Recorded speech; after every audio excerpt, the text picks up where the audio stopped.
Hi friends, అందరికీ నమస్కారం. ఈరోజు ఈ వీడియో చేయడానికి గల కారణం ఏంటంటే రీసెంట్గా నాకు, మా మిస్సెస్కి అండ్ మా పాపకు కూడా కరోనా పాజిటివ్ వచ్చింది. సో ఈ వీడియో ద్వారా నేను ఏంటంటే నా ఎక్స్పీరియన్స్ని చెప్దాం అనుకుంటున్నాను. సో దట్ అట్లీస్ట్ కొంతమంది కన్నా ఈ వీడియో ఉపయోగపడుతుంది అనుకుంటున్నాను.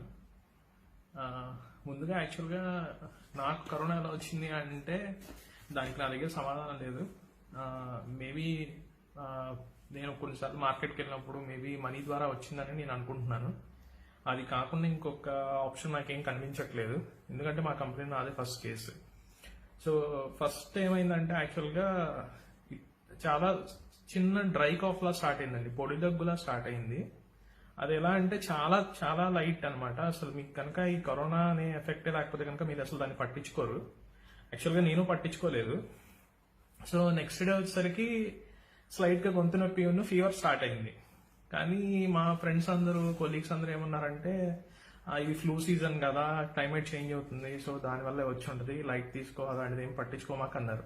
బట్ నాకు ఎక్కడో చిన్న డౌట్. సో నేను ఫ్యామిలీ నుంచి కొంచెం దూరంగా ఉండడం స్టార్ట్ చేశాను. బట్ మా పాపని కంట్రోల్ చేయడం నా వల్ల కాలేదు, ఎందుకంటే తను డైరెక్ట్ నా దగ్గరికి వచ్చేయడం, నా దగ్గరే పడుకోవడం అట్లా చేస్తుంది అనమాట, ఎంత అవాయిడ్ చేసినా కూడా. దెన్ ఇంకేం చేస్తానంటే నెక్స్ట్ డే వచ్చేసరికి స్లైట్ టెంపరేచర్ వచ్చింది, లైక్ అప్ టు 100 వరకు వస్తుంది టెంపరేచర్. సో అట్లా మార్నింగ్ వచ్చింది, మళ్ళీ ఈవినింగ్ వచ్చింది. ఈవినింగ్ వచ్చినప్పుడు ఒక పారాసెటమాల్ వేసుకున్నాను. అయితే ఇంకా ఇది కాకుండా ఏం చేశానంటే యూజువల్గా నాకు ఇట్లా వస్తూ ఉంటుంది అనమాట. ఐ థింక్ కొన్నిసార్లు వాటర్ చేంజ్ చేయడం వల్ల కానీ ఇట్లా వస్తుందని చెప్పి నేను రెగ్యులర్గా నేను వాడే ఒక యాంటీబయాటిక్ స్టార్ట్ చేశాను. సో 3 days యాంటీబయాటిక్ వేసుకున్నాను, కానీ అసలు ఏ మార్పు లేదు. విపరీతమైన నీరసం. 4th day వచ్చేసరికి కూడా సేమ్ అట్లాగనమాట, లైట్గా దగ్గు స్టార్ట్ అయింది. టెంపరేచర్ వచ్చిపోతుంది, బట్ అది అసలు పట్టించుకోవాల్సిన అవసరం లేదు. లైట్గా జలుబు కూడా అనిపిస్తుంది అనమాట.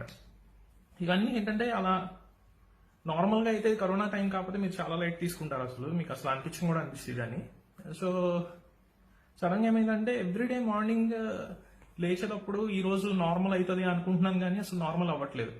విపరీతమైన నీరసం, అసలు ఆకలేసేది బాగా. సో ఇలా అయితే ఇంకా ఒక 1 day వచ్చేది 5th day అనుకుంటా అండి. యాక్చువల్గా ఇది సిమ్టమ్స్ స్టార్ట్ అయిన 5th day. అన్నీ ఓకే, కానీ కొంచెం నీరసం ఉంది. నేను అనుకున్నాను తగ్గిపోయింది, నార్మల్ అయిపోయింది అనుకున్నాను. బట్ సడన్గా నేను నోటీస్ చేసింది ఏంటంటే నాకు స్మెల్ రావట్లేదు. ఎలా అంటే ఒక డెటాల్ ఉంటే ఎంత స్ట్రాంగ్ స్మెల్ వస్తుంది, ఒక స్మెల్ చూస్తే మీకు కాఫ్ వచ్చేస్తుంది అనమాట, అంత స్ట్రాంగ్ ఉంటుంది. అలాంటిది నేను డెటాల్ స్మెల్ చూస్తాను, నాకు డెటాల్ స్మెల్ తెలియట్లా. దెన్ నేను మా మిస్సెస్కి చెప్పాను అనమాట, ఒకసారి టెస్ట్కి వెళ్తాను, ఎందుకైనా మంచిది, నాకు ఎందుకో ఇది గట్టిగా సిమ్టమ్స్ అనిపిస్తుంది. So anyway as a social రెస్పాన్సిబిలిటీగా మనం వెళ్తే కనుక అట్లీస్ట్ మన ద్వారా ఇంకొకరికి రాకుండా ఉండొచ్చు అని చెప్పాను. ఈవెన్ మా కంపెనీ వాళ్ళు కూడా ఇమీడియట్గా ఇన్ఫార్మ్ చేశాను టెస్ట్కి వెళ్తున్నానని. వాళ్ళు చాలా బాగా సపోర్ట్ చేశారు, కొలీగ్స్ అందరూ బాగా సపోర్ట్ చేశారు. దెన్ మొత్తానికి వెళ్ళాను, టెస్ట్కి వెళ్ళి స్వాబ్ ఇచ్చేసి వచ్చాను. గొంతులో ఒక స్వాబ్ తీసుకున్నారు, ముక్కులో ఒక స్వాబ్ తీసుకున్నారు. ప్రైవేట్ హాస్పిటల్కి వెళ్ళాను యాక్చువల్గా. సో మొత్తానికి అయింది, వచ్చాను, ఇంటికి వచ్చాను. మళ్ళీ యాక్చువల్గా అంతా నార్మల్ అయిపోయేసరికి ఏముండదులే, నెగిటివ్ వచ్చేస్తుంది అని చెప్పి మళ్ళీ మా పాపతో మామూలుగా ఇంట్లో నార్మల్గా తిరగడం స్టార్ట్ చేశాను. సో ఒకరోజు ఏమైందంటే సర్ప్రైజ్గా 2nd day of the result positive అని వచ్చింది. ఫోన్ వచ్చింది హాస్పిటల్ నుంచి. ఒక్క క్షణం ఏం తెలియలే, కళ్ళమంటి నీళ్లు. మా వైఫ్ పక్క నుంచి మా వైఫ్ ఏడుపు. అసలు ఏం చేయాలో అర్థం కావట్లే, ఇటల్లో కూడా అర్థం కావట్లే. సో వాళ్ళు ఏం చెప్పారంటే గవర్నమెంట్ నుంచి కాల్ వస్తుంది, అప్పుడు దాకా ఇంట్లో ఉండమన్నారు. ఏమైనా ఎమర్జెన్సీ అయితే కాల్ చేయమన్నారు, లైక్ ఎనీ బ్రీతింగ్ ఇష్యూ కానీ ఏమైనా వస్తే కనుక ఇమీడియట్గా కాల్ చేయమన్నారు. సో వెయిట్ చేశాను, మినిస్ట్రీ నుంచి కాల్ రాలేదు. సో నేనే ఫాలో అప్ చేశాను. వాళ్ళు ఒకటే చెప్పారు, నీకు ఇంట్లో కనుక సపరేట్గా ఉండే ఫెసిలిటీ ఉంటే కనుక ఇంట్లోనే ఉండు, ఏమన్నా ఇన్ కేస్ సిమ్టమాటిక్గా ఏమన్నా నీకు ఒకవేళ ఫీవర్ వస్తే పారాసిటమాల్ తీసుకోమన్నారు, దగ్గు వస్తే దగ్గు మందు తీసుకోమన్నారు. సో ఇవన్నీ కామన్ అనమాట. హెడేక్ వస్తే హెడేక్ ఏదన్నా పెయిన్ కిల్లర్ తీసుకోమన్నారు. సో ఇవన్నీ సిమ్టమాటిక్ ట్రీట్మెంట్ అనమాట, ఎందుకంటే యాక్చువల్గా దీనికి ఏ ట్రీట్మెంట్ లేదు. సో నెక్స్ట్ ఏమైంది, కాఫ్ అనేది నాకు ఇంకా కంటిన్యూ అవుతుంది, నీరసం స్లోగా తగ్గుతుంది అనమాట. సో ఆ రోజు ఏమైందంటే ఇంకా ఒక్కసారిగా అంతా సెపరేట్ చేస్తాం అనమాట. ఇల్లు ఒక హాఫ్ పార్టీషన్ చేసేసి వైఫ్ని పాపని అటు సైడ్ పెట్టేశాను, నేను ఇటైపు వచ్చేసాను. లక్కీగా 2 separate బాత్రూమ్స్ ఉండటం వల్ల యూజ్ చేసాం. కానీ ఇది అయిన నెక్స్ట్ డేనే మా మిస్సెస్కి వచ్చేసరికి సేమ్ సిమ్టమ్స్ స్టార్ట్ అయింది. తనకు కూడా స్మెల్ పోయింది. సో తను ఏం చేసింది, ఇంకా తను కొంచెం వరి అవడం స్టార్ట్ చేసింది. సో వెంటనే మళ్ళీ మా ఆఫీస్ వాళ్ళకి ఇన్ఫార్మ్ చేశాను. ఆఫీస్ వాళ్ళు మళ్ళీ ఏమన్నారంటే నో ఇష్యూస్ బాలాజీ, మనం ఇమీడియట్ గా టెస్ట్ చేయిద్దాం అని చెప్పి మళ్ళీ వాళ్ళు సపోర్ట్ చేశారు. సో ఇమీడియట్ గా నేను నెక్స్ట్ డే వీళ్ళిద్దరికి టెస్ట్ చేయించాను. వీళ్ళిద్దరికి టెస్ట్ చేయించిన 2 days కి వీళ్ళిద్దరికి కూడా పాజిటివ్ అని వచ్చింది. సో అప్పుడు దాకా మేము సపరేట్ గా ఉన్నాము. ఇంకా ఒక్కసారిగా ఏంటంటే ఓకే, ఇంకా ఈవెన్ మేము కలిసి ఉన్నాను ప్రాబ్లం అని చెప్పేసి మేము ఇంకా ఒకసారిగా ఈ పార్టిషన్స్ అన్ని తీసేసి ఇంకా నార్మల్ లైఫ్ స్టార్ట్ చేసాం. ఐ మీన్ లైక్ ఇంట్లో. సో వన్స్ ఇలా స్టార్ట్ చేసిన తర్వాత అట్లీస్ట్ మాకు కొంచెం ధైర్యం వచ్చిందనమాట. అప్పటిదాకా ఏంటంటే నేను సపరేట్ గా ఉండి వాళ్ళు సపరేట్ గా ఉండి అదొక రకంగా ఉండేది. బట్ వన్స్ ఒక్కసారిగా మేము ఆల్ పాజిటివ్ పేషెంట్స్ అందరం ఒకేసారి కలిసినప్పటి నుంచి చాలా బాగుంది.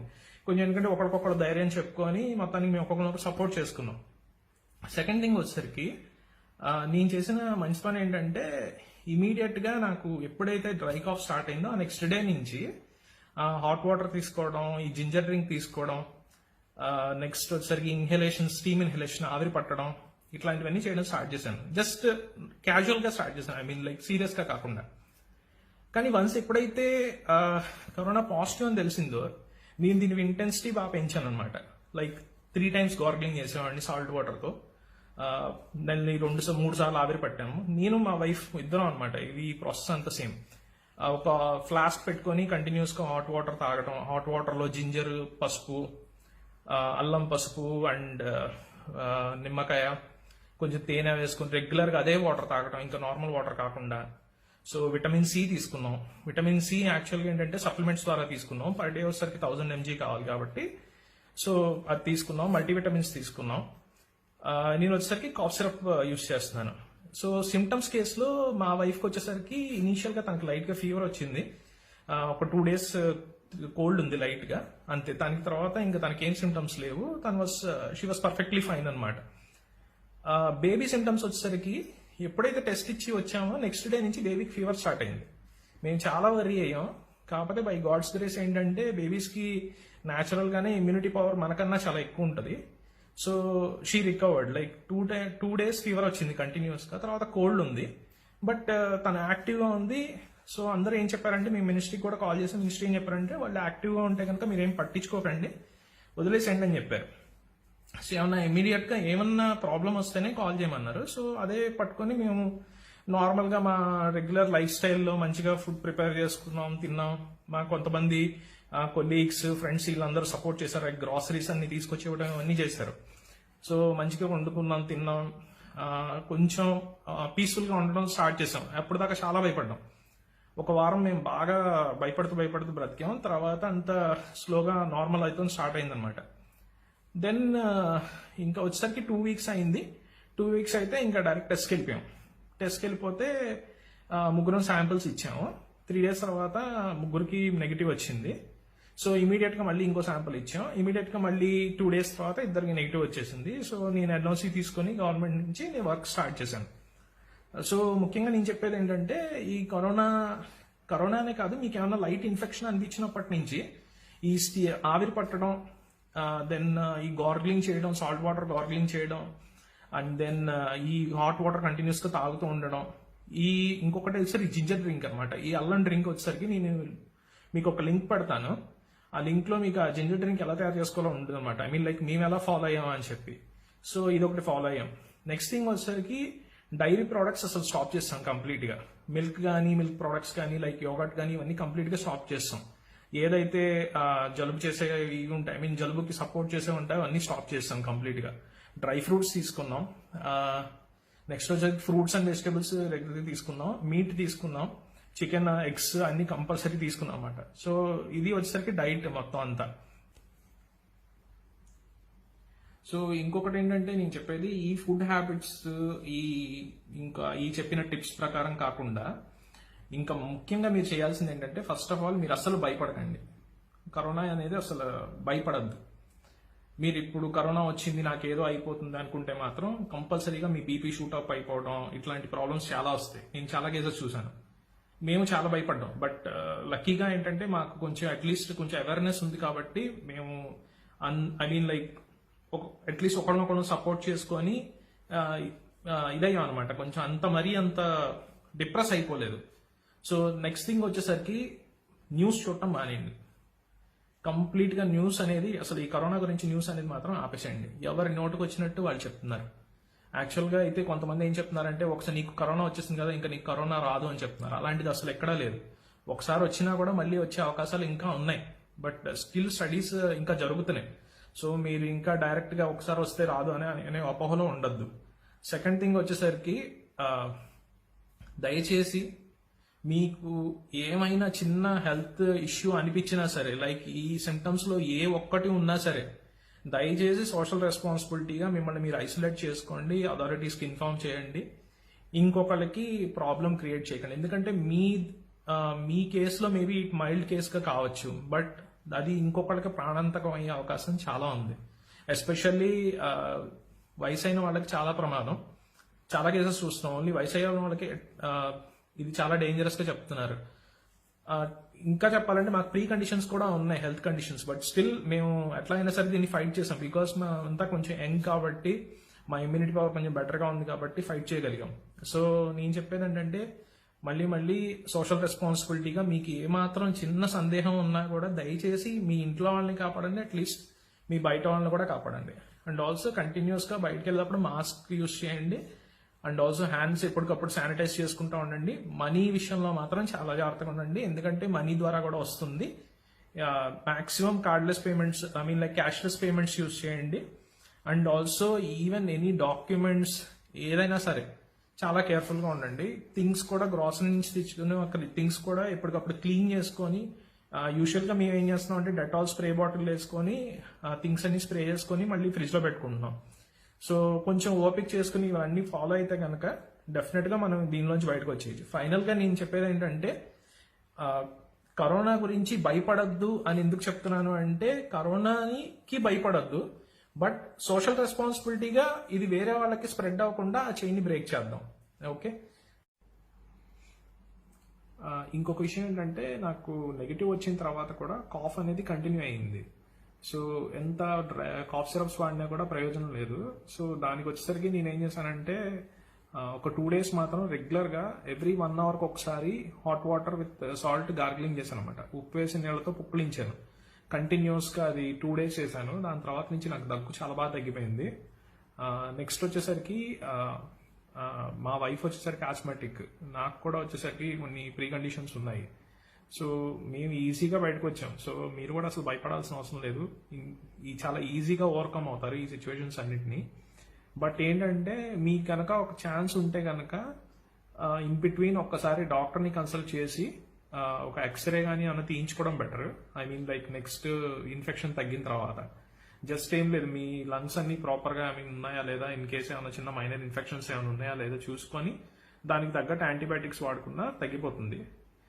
మీకు ఓవరాల్గా చెప్పాలంటే, మేము ఏ మెడిసిన్స్ వాడకుండా కరోనా నుంచి బయటపడ్డాం. లైక్ ఈ చిన్న టిప్స్ ఫాలో అయ్యి, ఈ చిన్న మెథడ్స్తో మా సిమ్టమ్స్ అన్నింటినీ కంట్రోల్ చేసుకొని, అవి పెరగకుండా చేసుకొని తర్వాత ఈజీగా దీనిలోంచి బయటపడ్డాం. నెక్స్ట్ ఇంపార్టెంట్ థింగ్ మీరు గుర్తుపెట్టుకోవాల్సింది ఏంటంటే, మీకు ఏమన్నా బ్రీతింగ్ ఇష్యూ వచ్చినా, లైక్ మీకు ఏమన్నా చెస్ట్లో పెయిన్ వస్తున్నా కానీ, బ్రీతింగ్ ఇష్యూస్ అంటే ఊపిరి తీసుకోలేకపోవడం కానీ, ఊపిరి ఎక్కువగా తీసుకుంటున్నా కానీ, ఇలాంటిది వస్తే మాత్రం ఇమీడియట్గా అథారిటీస్ని అప్రోచ్ చేయాలన్నమాట. లైక్ ఇది మాకు ఇక్కడ ఫార్మాలిటీ, బట్ మీకు అక్కడ ఆల్రెడీ మీకు ఇమీడియట్గా తీసుకెళ్తున్నారు. యాక్చువల్గా ఇండియాలో అయితే ఇమీడియట్గా ట్రీట్మెంట్ అయితే ఇస్తున్నారు అందరికీ. నేను చెప్పారు యాక్చువల్లీ ఇక్కడైతే మేము ఇది ఫాలో అయ్యాము. లక్కీగా మాకు ఇట్లాంటి బ్రీతింగ్ ఇష్యూస్ ఏమీ రాలేదు. So everything went well. అంటే ఇంట్లోనే మేము దీన్ని క్యూర్ చేసుకున్నాం. ఇంకా నెక్స్ట్ వచ్చేసరికి నేను యాక్చువల్గా ఒక్కొక్కరిని పేరున థ్యాంక్స్ చెప్పాలి అందరికీ. ఫస్ట్ థింగ్ వచ్చేసరికి మా ఇంట్లో వచ్చేసరికి ఫస్ట్ ఆఫ్ ఆల్ మా వైఫ్కి థ్యాంక్స్ చెప్పాలి. ఎందుకంటే నేను అలాంటి కండిషన్లో ఉన్నప్పుడు తను చాలా కష్టపడి మేనేజ్ చేసుకొని వచ్చింది. ఈవెన్ తనకి కరోనా ఉండి, మాకు కరోనా ఉండి, నన్ను పాపని చూసుకుంటూ, తనని కేర్ చేసుకుంటూ మొత్తానికి తను చాలా బాగా చేసింది. అట్ ద సేమ్ టైం మా ఫ్యామిలీ మెంబర్స్ కూడా చాలా సపోర్ట్ చేశారు. And also my especially big thanks to my colleagues. Actually మా హెచ్ఆర్ డిపార్ట్మెంట్ కానీ, మా మేనేజ్మెంట్ కానీ అందరూ చాలా బాగా హెల్ప్ చేశారు. చాలా చాలా థ్యాంక్స్ వాళ్ళందరికీ. సో మీరు కూడా జాగ్రత్తగా ఉండి మీ ద్వారా ఇంకొకరికి ఈ వ్యాధి సోకకుండా కాపాడండి ప్లీజ్. ఇంతవరకు ఓపిక అయినందుకు చాలా థ్యాంక్స్. మీకు ఏమైనా డౌట్స్ ఉంటే కనుక కామెంట్ సెక్షన్లో అడగచ్చు. Thank you so much.